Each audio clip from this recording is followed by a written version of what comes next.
Turime tokį komplektėlį. Čia yra išorinis imtuvas įverto pultelis. Nors šitas imtuvas nėra didelis, bet atstumas tikrai įspūdingas. Ir toks pultelis. Pultelis gali turėti savyje kaip kintamus, taip ir fiksuotus kodus.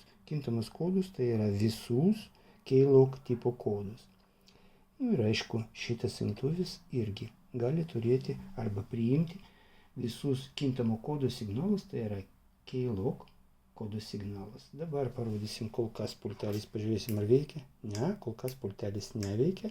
Spaudžiam mygtuką, išgirdom signalą, dabar spaudžiam, išgirdom dvigubą signalą, dabar turime palaukti 15 sekundžių. Po 15 sekundžių jau galima patikrinti, ar pultelis veikia. Ne. Dabar žiūrim. Pultelis puikiai veikia.